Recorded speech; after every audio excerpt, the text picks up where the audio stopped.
É um fato que hoje em dia, quando falamos sobre assuntos referentes a movimentos feministas no plural, isso cause uma certa polêmica. E existem diversas questões que explicam essas polêmicas. Nós estamos vivendo em uma sociedade que está cada vez mais conservadora.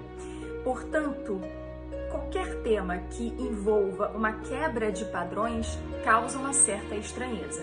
Em contrapartida, a história e a sociologia explica que o movimento feminista, os movimentos feministas, eles não se englobam apenas em um único estilo. Então, da mesma forma que existem feministas radicais, existem outras vertentes e outros vieses do feminismo.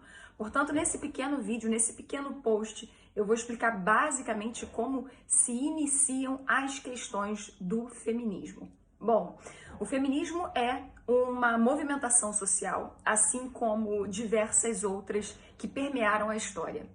E socialmente, as lutas das mulheres por melhores condições de trabalho, por direito a votar e por respeito começa na Revolução Francesa. É óbvio que existem estudos que correlacionam bibliografias que existiram desde o século XV, mas oficialmente nota-se uma movimentação organizada das mulheres a partir da Revolução Francesa do século XVIII.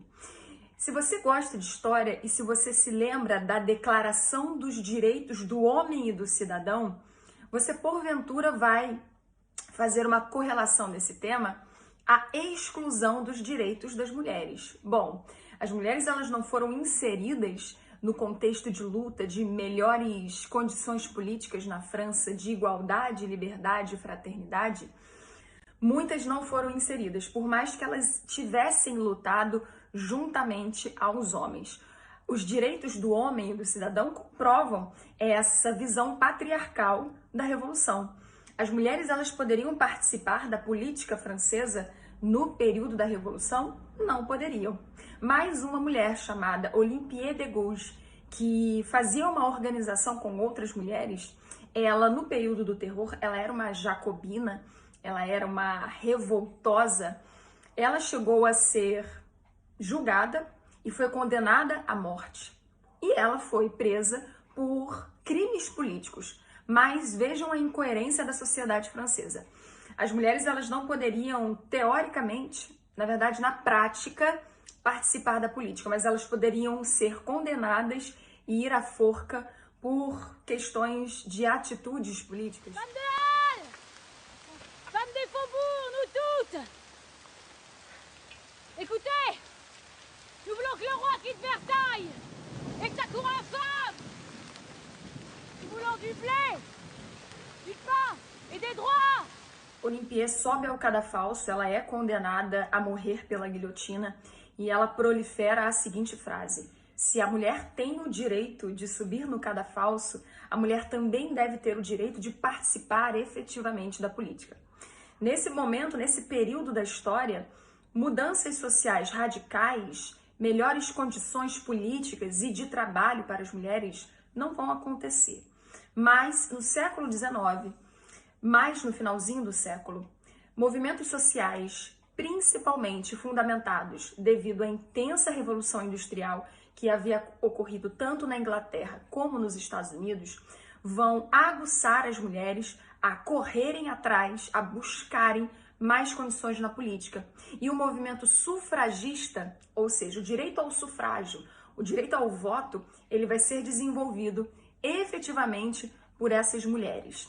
É importante lembrar também que na esfera norte-americana, no século XIX, onde havia ainda um racismo estrutural muito forte, o movimento feminista obviamente, o movimento feminista para as mulheres brancas era diferente do movimento feminista das mulheres negras.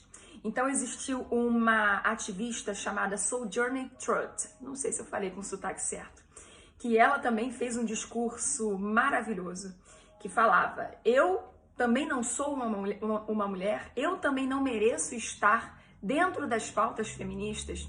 Esse discurso é belíssimo, procurem no YouTube para vocês verem, e demonstra essa questão de que o movimento feminista no final do século XIX, no início do XX, ele também não era igualitário para todas as mulheres, vide questões de racismo estrutural.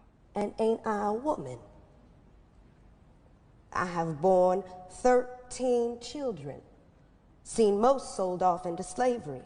And when I cried out with a mother's grief, none but Jesus heard me. O movimento feminista no Brasil foi encabeçado por Berta Lutz. E já nos anos 30, durante o governo Vargas, instituiu-se o direito às mulheres votarem. Então, de acordo com essa interpretação social, as mulheres elas passam a ter um pouco mais de participação, mesmo que seja gradativa, através do governo Vargas. Nos anos 60, mais especificamente nos anos 1968, através do movimento hippie, teremos também outras interlocuções acerca do feminismo que irá ser desenvolvido pela seguinte frase: o pessoal é político. Diversas sociólogas e historiadoras dizem que essa frase ela foi proferida pela Carol Hanisch, mas outros artigos dizem que essa conduta do pessoal também é político, que eu vou explicar, já existia. O que significa isso? Quando nós observamos uma briga, uma violência contra a mulher, nós precisamos agir, porque é um problema pessoal dela, sim. Entretanto, também há um problema estrutural, é um problema político. Se é um problema político, nós, como cidadãos que dependem dessa esfera, também precisamos agir. Existem 4 ondas feministas que são interpretadas através da história, desde o final do século XIX até os dias de hoje.